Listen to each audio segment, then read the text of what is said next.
I am back from speaking at Girton in floods of rain. Starved but valiant young women, that's my impression. Intelligent, eager, poor, and destined to become schoolmistresses in shoals. I blandly told them to drink wine and have a room of their own. I felt elderly and mature, and nobody respected me. They were very eager, egotistical, or rather not much impressed by age and repute. Very little reverence or that sort of thing about. In 1928, Virginia Woolf was invited to Cambridge to talk to a small group of young women at Girton College. The title of her lecture was A Room of One's Own. But, you may say, we asked you to speak about women and fiction. What has that got to do with a room of one's own? I will try to explain. When you asked me to speak to you about women and fiction, I sat down on the banks of the river, here in Cambridge, and began to wonder what the words meant. They might mean a few remarks about Fanny Burney, a few more about Jane Austen, a tribute to the Brontes with a sketch of Haworth Parsonage under snow, some witticisms, if possible, about Miss Mitford, a respectful allusion to George Eliot, a reference to Mrs. Gaskell. One would have done. But at second sight, the words seemed not so simple. The title, Women and Fiction, might mean, and you might have meant it to mean, women and what they are like, or women and the fiction they write, or women and the fiction that is written about them, or it might mean that somehow all three are inextricably linked. And when I came to consider that this was the most interesting possibility, I soon saw that it had one fatal drawback. I should never be able to come to a conclusion. I should never be able to fulfill what I understand is the first duty of a lecturer, to hand you, after an hour's discourse, a nugget of pure truth, for you to wrap up between the pages of your notebooks and keep on the mantelpiece. All I can do is offer an opinion upon one minor point. A woman must have money and a room of her own if she is to write fiction. I was sitting on the banks of the river a week or two ago in fine October weather, lost in thought. The river reflected whatever it chose of sky and bridge and burning tree, and an undergraduate was poling his boat through the reflections. Women and fiction and the need to come to some conclusion bowed my head to the ground. There I might have sat, the clock round, lost in thought, when, you know the little tug? The sudden conglomeration of an idea at the end of one's line. It became all at once very exciting and important and set up such a tumult of ideas that it was impossible to sit still. Thus, I found myself walking with extreme rapidity across a grass plot. Instantly, a man's figure rose to intercept me. Nor did I at first understand that the gesticulations of a curious-looking object in a cutaway coat and evening shirt were aimed at me. His face expressed horror and indignation. He was a beadle. I was a woman. This was the turf. There was the path. Only fellows and scholars are allowed here. The gravel was the place for me. Such thoughts were the work of a moment.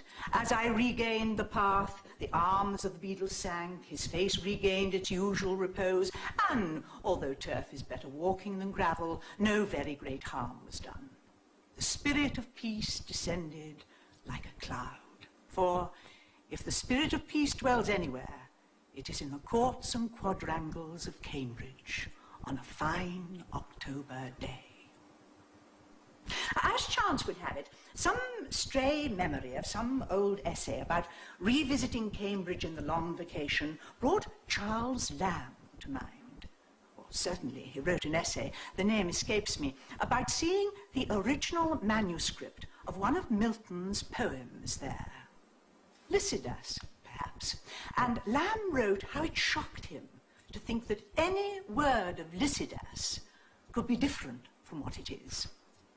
But I amused myself by guessing which word it could have been that Milton had altered and why, when it suddenly occurred to me that the very manuscript itself, which Lamb had looked at, was only a few hundred yards away, and I could follow Lamb's footsteps across the quadrangle to the famous library where the treasure is kept.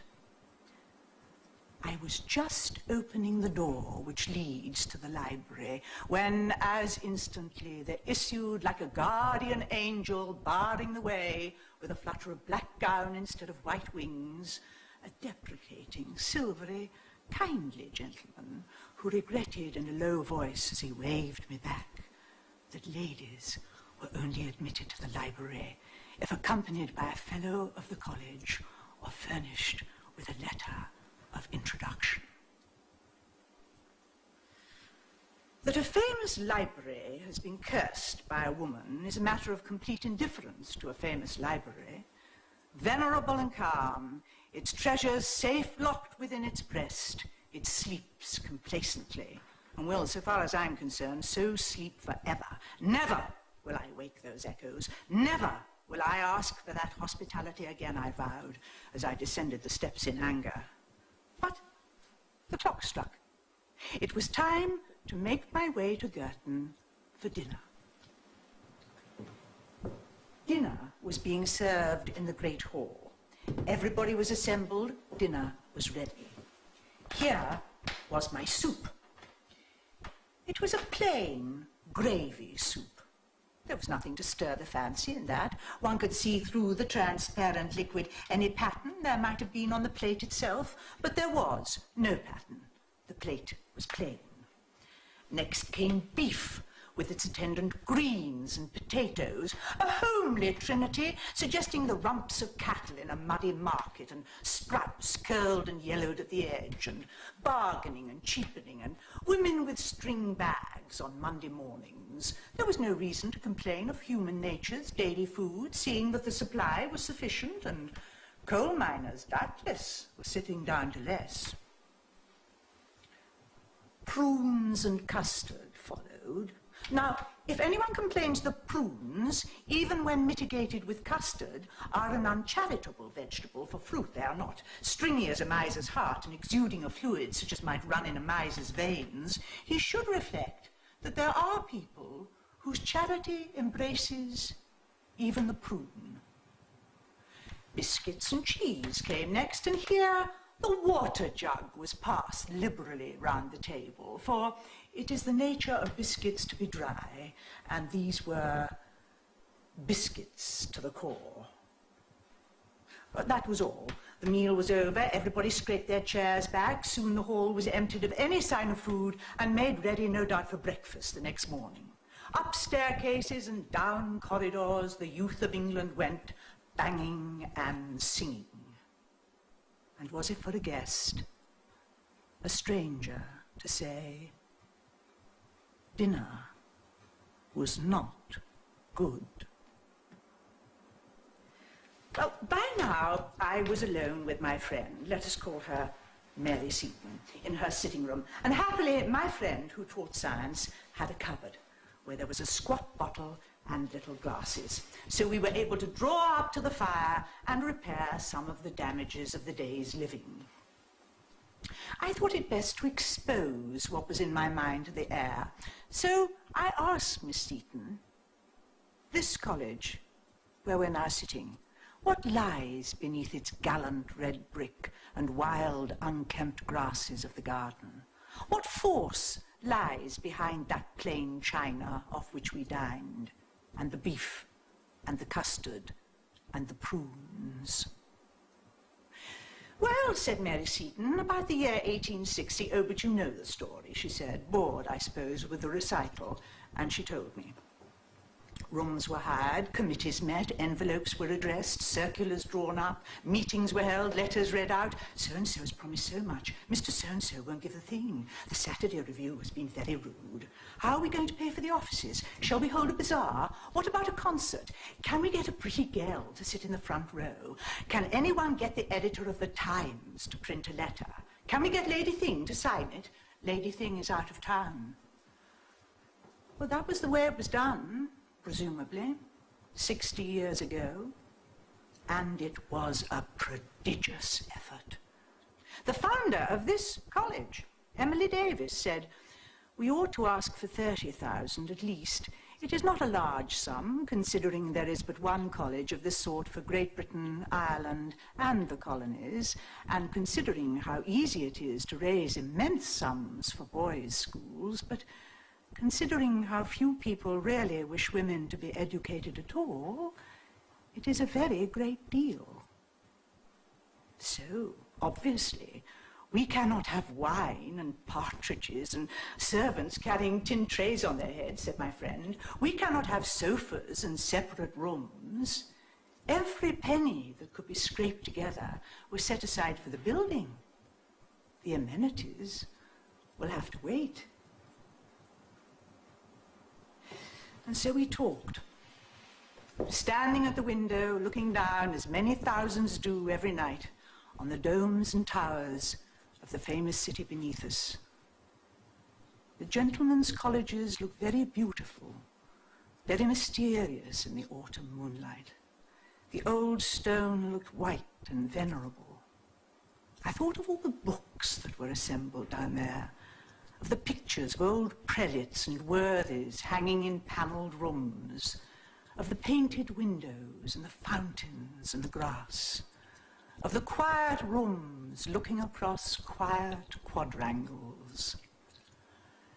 And I thought, too, I must admit, of the admirable smoke and drink, of the deep armchairs and pleasant carpets, of the urbanity, the geniality, the dignity, which are the offspring of luxury, privacy, and space. Well, certainly, our mothers had not provided us with anything comparable to all this. Our mothers, who found it difficult to raise £30,000. No, there could be no doubt about it. For some reason or other, our mothers had mismanaged their affairs very gravely. Not a penny could be spared for amenities, for partridges and wine, for beadles and turf, for books and cigars, for libraries and leisure. To raise bare walls out of the bare earth was the utmost they could do. The inevitable sequel to that visit to Cambridge had started a swarm of questions in my mind which seemed to demand, unfortunately, a visit to the British Museum. Why did men drink wine and women water? Why was one sex so prosperous and the other so poor? What effect had poverty on fiction? What conditions are necessary for the creation of works of art? One needs answers, not questions. And an answer can only be had by consulting the learned and the unprejudiced. And if truth cannot be found among the shelves of the British Museum, then where is truth? I wonder if you have any notion how many books are written about women in the course of 1 year. Have you any notion how many are written by men? Are you, young women, aware that you are perhaps the most discussed animal in the universe? For there was I, with notebook and pencil, proposing to spend a morning reading, and supposing that by the end of the morning I should have transferred the truth to my notebook. But I should need to be a herd of elephants to cope with all this. In despair, I ran my eyes up and down the long list of titles. Sex in its nature might well attract doctors and biologists, but what was much more difficult to explain was why sex, women that is, also attracts essayists, light-fingered novelists, young men with an MA degree, men with no degree at all, men with no apparent qualifications whatsoever, save that they were not women. Professors, schoolmasters, sociologists, clergymen, novelists, essayists, journalists, all chasing my simple and single question, why are women poor? Every page in my notebook was scribbled over with notes. The heading was Women and Poverty, but what followed was Women, Habits in the Fiji Islands of, Weaker in Moral Sense than, South Sea Islanders' Age of Puberty among, Attractiveness of, Offered a Sacrifice to, Small Size of Brain of, Less Hair on the Body of, Love of Children of, Weaker Muscles of, Vanity of, Shakespeare's opinion of, Dr. Johnson's opinion of, and so on. How on earth could Samuel Butler write, wise men never say what they think of women? As far as I could see, wise men never say anything else. I couldn't possibly go home and add as a serious contribution to my study of women and fiction that women had less hair on their bodies than men, or that the age of puberty among South Sea Islanders was 9. Or is it 90? But while I had been pondering where I should have been coming to a conclusion, I had been sketching a face, a figure. It was the face and figure of Professor von X, engaged in writing his monumental work entitled The Mental, Moral, and Physical Inferiority of the Female Sex. He was not a man attractive to women. Heavily built, he had a great jowl. To balance that, he had very small eyes. He was very red in the face. His expression suggested that he was laboring under some emotion which made him jab his pen at his paper as if he was killing some obnoxious insect. And even when he had killed it, that still did not satisfy him. He must go on killing it. And even then, some cause for anger and irritation remained. Could it be his wife, I wondered? Was she in love with a cavalry officer, slim and elegant and dressed in astrakhan? Or, to adopt the Freudian theory, had he been laughed at in his cradle by a pretty girl? For even in his cradle, I do not think the professor had been an attractive child. Anyway, for whatever reason, the professor was made to look very angry and very unattractive in my drawing. But why were all the professors angry? I thought it better to narrow the inquiry and turn to the historian, who records not opinions but facts, to find out under what conditions women lived, not throughout the centuries, but in England, say, at the time of Elizabeth. For it is a perennial puzzle why no woman wrote a word of that extraordinary literature, when every other man, it seemed, was capable of a song or a sonnet.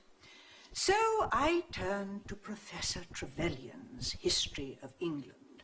Once more I looked up women, found position of, and turning to the pages indicated, I come across this. Wife-beating was a recognized right of man and was practiced without shame by high as well as low. Similarly, the daughter who refused to marry the gentleman of her parents' choice was liable to be locked up, beaten, and flung about the room, without any shock inflicted on public opinion. Marriage was not an affair of personal affection, but of family avarice, particularly in the upper classes. Betrothal often took place while one or both parties were in the cradle, and marriage when they were scarcely out of the nurse's charge. Now, this passage refers to 1470, soon after the time of Chaucer. The next reference we have to the position of women comes some 200 years later, at the time of the Stuarts. It was still the exception for women of upper and middle class to choose their own husbands, and when the husband had been assigned, he was lord and master. so far as law and custom could make him. Yet even so, neither Shakespeare's women nor those of authentic 17th century memoirs seem wanting in personality and character. Well, certainly, if we consider it, Cleopatra must have had a way with her. Lady Macbeth, one would suppose, had a will of her own. Rosalind, one might conclude, was an attractive girl. Professor Trevelyan was speaking no more than the truth when he said that Shakespeare's women did not seem lacking in personality and character. Indeed, not being an historian, one might go further and say that women have burnt like beacons in the works of poets from the beginning of time. Clytemnestra, Antigone, Phaedra, Cressida, Desdemona, the Duchess of Malfi, Millamant, Becky Sharp, Anna Karenina, Emma Bovary, Hedda Gabler, the names flock to mind. Nor do they recall women lacking in personality and character. Indeed, if woman had no existence save in works of fiction written by man, one might imagine her to be a person of the utmost importance, very various, heroic and mean, splendid and sordid, infinitely beautiful and hideous in the extreme, as great as a man, some might think, even greater. But this is woman in fiction. In fact, as Professor Trevelyan points out, she was locked up, beaten, and flung about the room. So, a very queer composite being thus emerges. Imaginatively, she is of the highest importance. Practically, she is completely insignificant. She pervades poetry from cover to cover. She is all but absent from history. In fiction, she dominates the lives of kings and conquerors. In fact, she was the slave of any boy whose parents forced a ring upon her finger. The most inspired words, the most profound thoughts fall from her lips.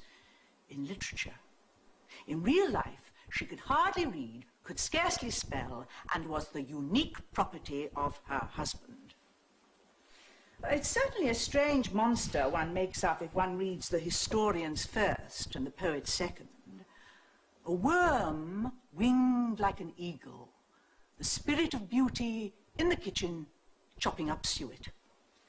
But here am I asking why women did not write poetry in the Elizabethan age, and I'm not sure how they were educated, whether they were taught to write, whether they had sitting rooms, how many of them had children before the age of 21, what, in short, they did between 8 in the morning and 8 at night. Well, they had no money, evidently.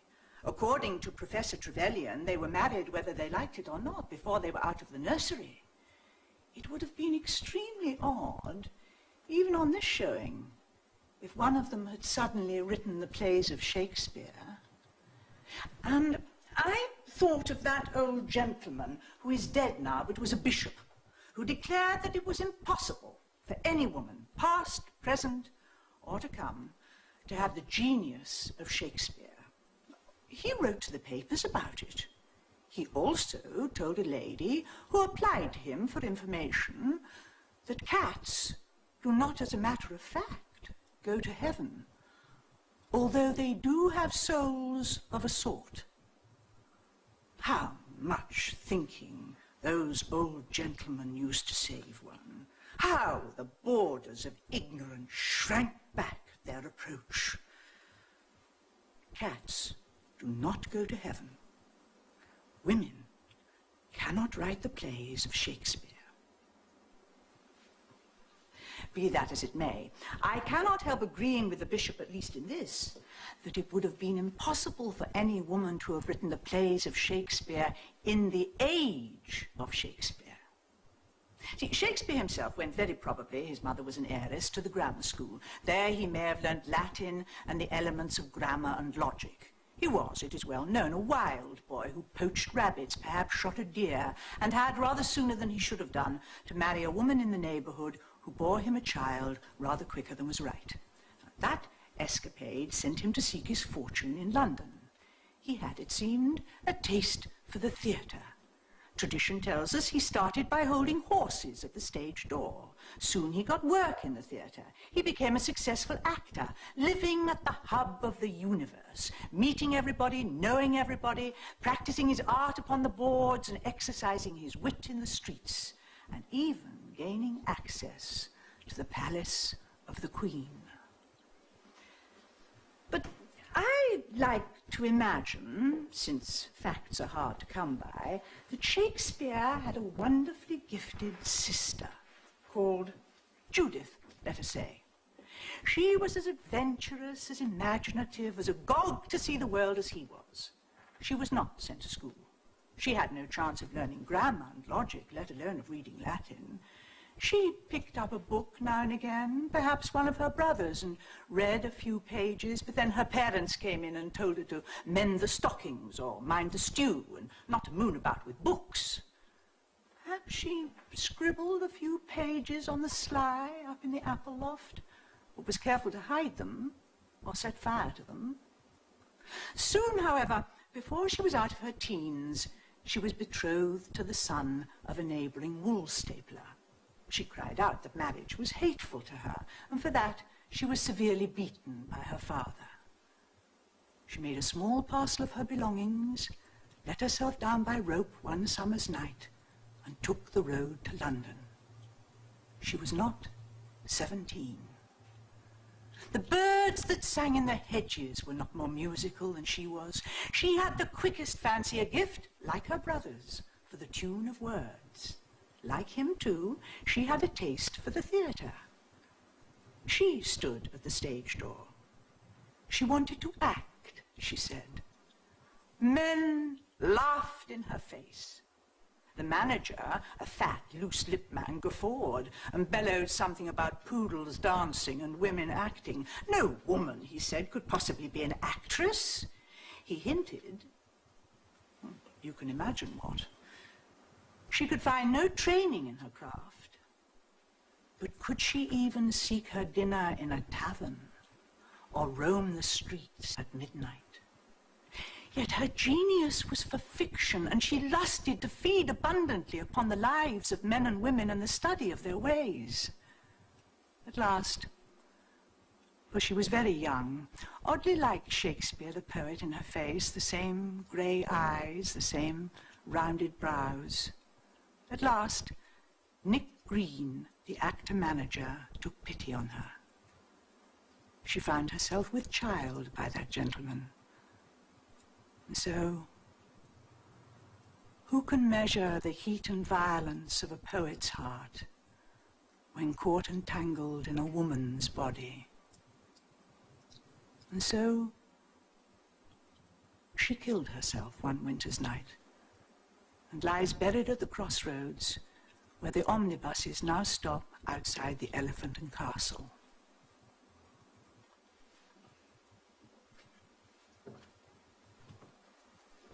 That, more or less, is how I think the story would run if any woman in Shakespeare's day had had Shakespeare's genius.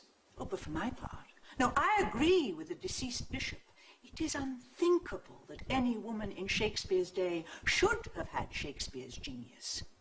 Yet genius of some sort must have existed among women, as it must have existed among the labouring classes. Now and again an Emily Bronte or a Robert Burns blazes out and proves its presence. But it certainly never got itself onto paper. When, however, one reads of a witch being ducked, or of a woman possessed by devils, or of a wise woman selling herbs, or even of a very remarkable man who had a mother, then I think we're onto the track of some lost novelist, some repressed poet, some mute and inglorious Emily Bronte who dashed her brains out on the moors or mopped and mowed on the highways, crazed with the torture that her gift had put her to.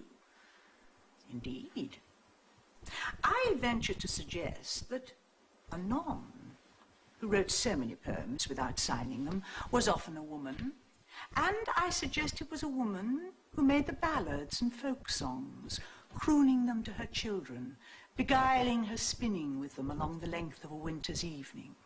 That may be true, it may be false, who can say? But what is true, it seems to me, is that any woman born with a great gift in the 16th century would certainly have gone crazed, shot herself, or ended her days in some lonely cottage outside the village, half witch, half wizard, feared and mocked at. To have lived a free life in London in the 16th century would have meant for any woman who was poet and playwright a nervous stress and dilemma which might have killed her. Undoubtedly, had she survived, when one looks at the shelves of books where there are no plays by women and no poetry by women, she would have gone unsigned. Chastity may be a fetish invented by certain societies for unknown reasons, but it had then, and still has now, a religious importance in women's lives, and it is a relic of that sense of chastity which has dictated anonymity to women until even late in the 19th century. Currer, Ellis, Acton Bell, George Eliot, Georges Sand, all victims of inner strife, as their writings prove, sought ineffectively to veil themselves by using the name of a man. So, it was apparent that even late in the 19th century, a woman was not encouraged to be an artist. On the contrary, she was snubbed, slapped, lectured and exhorted. Her mind must have been strained and her vitality lowered by the need of opposing this, of disproving that. For here we come within range of that very interesting and obscure masculine complex, that deep-seated desire, not so much that she should be inferior, but that he should be superior, which plants him wherever one looks, not only in front of the arts, but barring the way to politics too. Even Lady Besborough, with all her passion for politics, humbly bows herself and writes to her friend, Lady Lucan Gore, "Notwithstanding my violence in politics and talking so much on that subject, I perfectly agree with you that no woman has any right to meddle with that or with any serious business other than giving her opinion if she is asked." But what one finds amusing now when one thinks of Lady Besborough had to be taken in desperate earnest once. Opinions that one now pastes in a book labelled Cock-a-doodle-dum drew tears once, I can assure you. Amongst your grandmothers and great-grandmothers, there were many who wept their eyes out. Florence Nightingale shrieked aloud in her agony. Moreover, it is all very well for you who have got yourselves to college and enjoy sitting rooms, even bed-sitting rooms of your own, for you to say, genius should disregard such opinions. Genius should be above caring what the world says of it. Unfortunately, it is precisely the men and women of genius who mind most of all what is said of them. Remember Keats. Remember the words he had cut on his tombstone. Or think of Tennyson. Think of...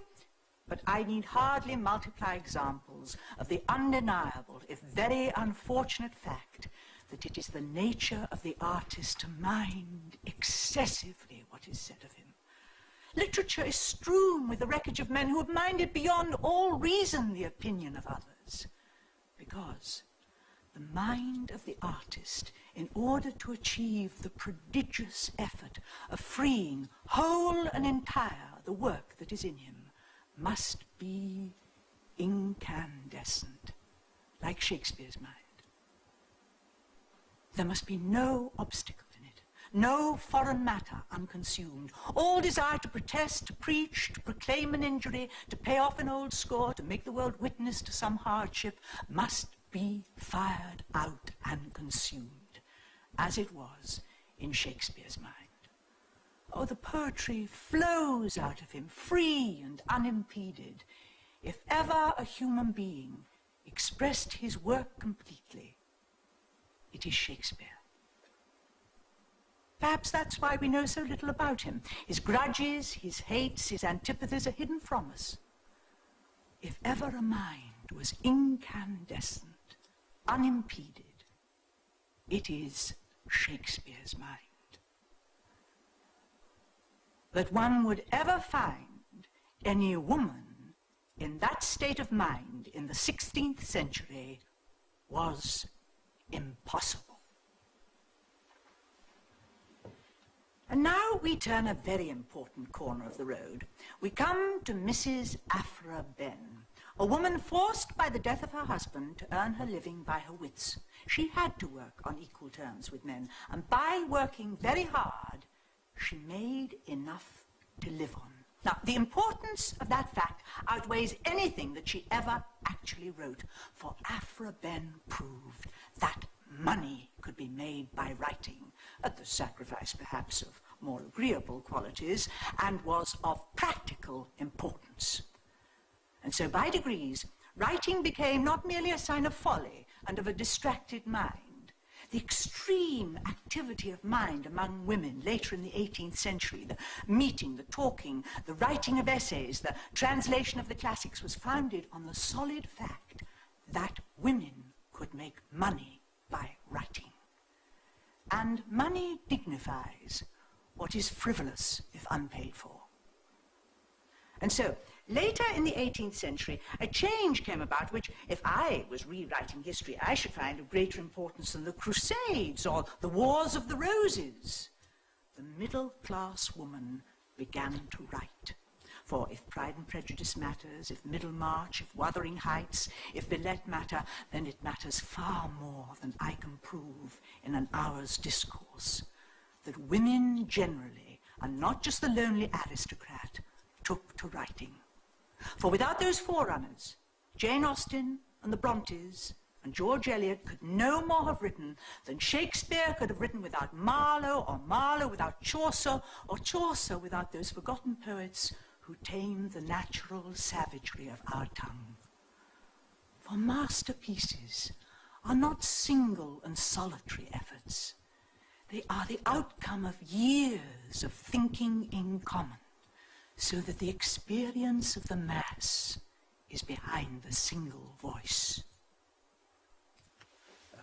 Jane Austen should lay a wreath on the grave of Fanny Burney, and George Eliot do homage to the robust shade of Eliza Carter, that valiant old woman who tied a bell to her bedstead in order that she might wake early and learn Greek. And women everywhere should let flowers fall on the tomb of Mrs. Aphra Behn, which is scandalously, but rather appropriately, in Westminster Abbey, for she it was who earned them the right to speak their mind. For, now that Aphra Behn had done it, girls could go to their parents and say, "You need not give me an allowance. I can make money by my pen."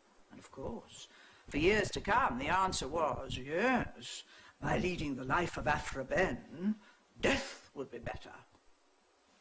But it is she, shady and amorous though she was, who makes it not quite fantastic for me to say to you tonight, earn 500 a year by your wits.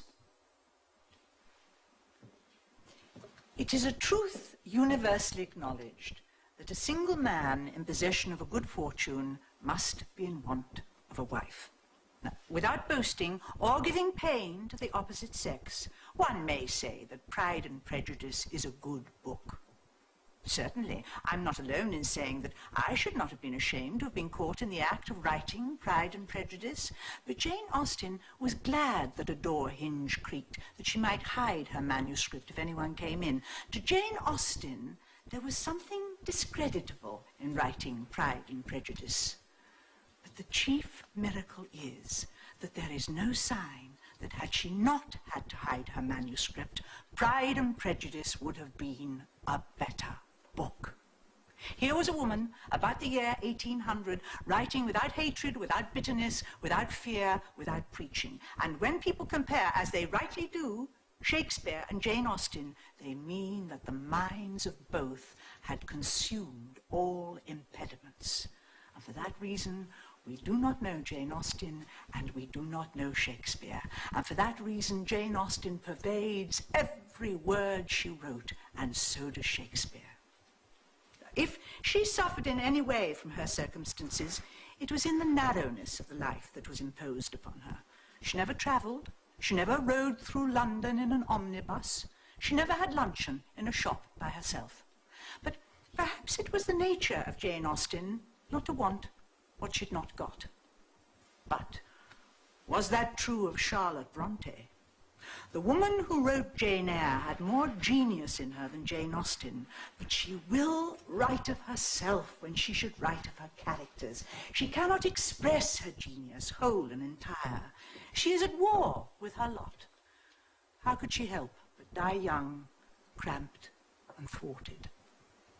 But play for a moment with a thought of what might have happened if Charlotte Bronte had possessed, say, 300 a year. In fact, the foolish woman sold the copyright of her novels outright for £1,500, but she knew, no one better, how enormously her genius would have profited if experience and intercourse and travel had been granted her. They were not granted. They were withheld. And I ask you to accept the fact that all those wonderful novels, Villette, Emma, Wuthering Heights, Middlemarch, were written by women with no more experience of life than could enter the house of a respectable clergyman. Written, too, in the common sitting room of that respectable house, and by women so poor that while writing Wuthering Heights, Emily Bronte could only afford a few quires of writing paper at a time, as well, naturally, as cooking and ironing for the family, and both kneading and baking the bread. What genius! What integrity Emily Bronte must have needed in the face of all that opposition, in the midst of that purely patriarchal society, to hold fast to the thing without shrinking. Only she and Jane Austen did it.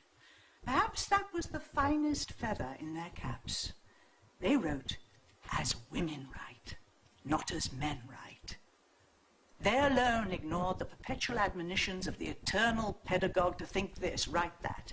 They alone were deaf to that persistent voice, now grumbling, now domineering, now grieved, now shocked, now angry, now avuncular, that voice which cannot let women alone, but must be at them like a conscientious governess, adjuring them to be refined, dragging even into the criticism of poetry, criticism of sex, admonishing them if they would be good and win some shining prize to keep within certain limits, to acknowledge the limitations of their sex.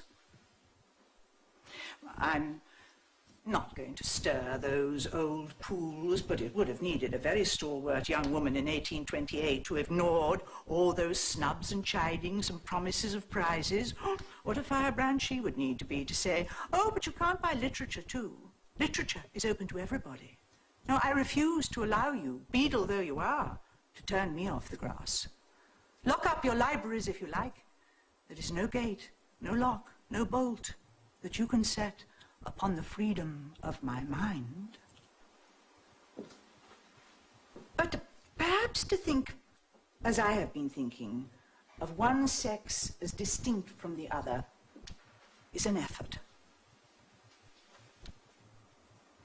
It is fatal for anyone to be a man or woman, pure and simple. One must be woman-manly or man-womanly. It is especially fatal for any woman to lay the least stress on any grievance, to plead, even with justice, any cause, to speak in any way consciously as a woman. And fatal is not just a mere figure of speech, for anything written with that conscious bias is doomed to death. It ceases to be fertilized. Brilliant and effective, powerful and masterly, it may appear for a day or two. It must wither at nightfall. It cannot grow in the minds of others. Some collaboration has to take place in the mind between the man and the woman for the art of creation to be accomplished. Some marriage of opposites has to be consummated. There must be freedom, there must be peace. Not a wheel must grate, not a light glimmer. The curtains should be close drawn. And when his experience is over, the writer should lie back and let his mind celebrate its nuptials in darkness.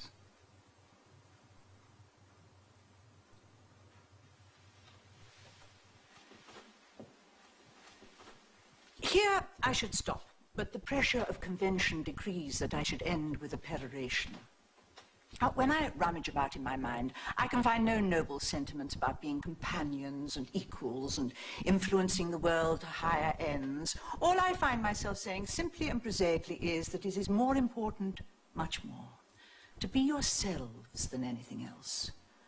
Do not dream of influencing other people. I would say, if I knew how to make it sound exalted, think of things in themselves.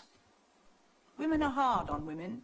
Women dislike women, but I often like women. I like their unconventionality. I like their anonymity. What I particularly like about women, but are you not sick to death of the word? Well, I can assure you I am. So, let me adopt a sterner tone. Now, young women, please attend. The peroration is beginning. You are, in my opinion, disgracefully ignorant. You have never made a discovery of any sort of importance. You have never shaken an empire. You have never led an army into battle. The plays of Shakespeare and the symphonies of Beethoven are not by you, nor have you introduced the blessings of civilization to a barbarous race. What is your excuse? Oh, it is all very well for you to say, pointing to the streets and squares and forests of the globe, swarming with black and white and coffee-coloured inhabitants, all busily engaged in traffic and enterprise and love-making. Well, we have had other work on our hands. I told you before, Shakespeare had a sister. She died young. Alas, she never wrote a word. She lies buried at the crossroads where the omnibuses now stop outside the Elephant and Castle. Now, it is my belief that this poet, who never wrote a word and lies buried at the crossroads, still lives. She lives in you, and she lives in me, and in many other women who are not here tonight because they're washing up the dishes or putting the children to bed, but she lives. For great poets do not die. They are continuing presences. They need only the opportunity to walk among us in the flesh. Now, I think that opportunity is now coming within your power to give her. For it is my belief that if we live another century or so, and I'm talking about the common life, the real life, not the little separate lives we live as individuals, if we have 500 a year, each of us, and rooms of our own, if we have the habit of freedom and the courage to write exactly what we think, if we escape a little from the common sitting room and see human beings not only in relation to each other, but in relation to reality, the sky, the trees, whatever it may be, if we look past Milton's deity, for no human being should shut out the view, if we face the fact, for it is a fact, that there is no arm to cling to, and that we go alone, and that our relationship is to the world of reality, and not only to the world of men and women, then that opportunity will come. And Shakespeare's dead sister will take up the body she has so often laid down, drawing her life from the lives of the unknown who were her forerunners, like her brother before her. She will be born. Now, as for her coming without that preparation, without that effort on our part, without that determination that when she is born again, it will be possible for her to live and write her poetry, that we cannot expect, for that is impossible. But I maintain she will come if we work for her. And that to achieve that end, even in poverty and obscurity, is worthwhile. Literature is open to everybody. I refuse to allow you, beetle though you are, to turn me off the grass. Lock up your libraries if you like. There is no gate, no lock, no bolt that you can set upon the freedom of my mind.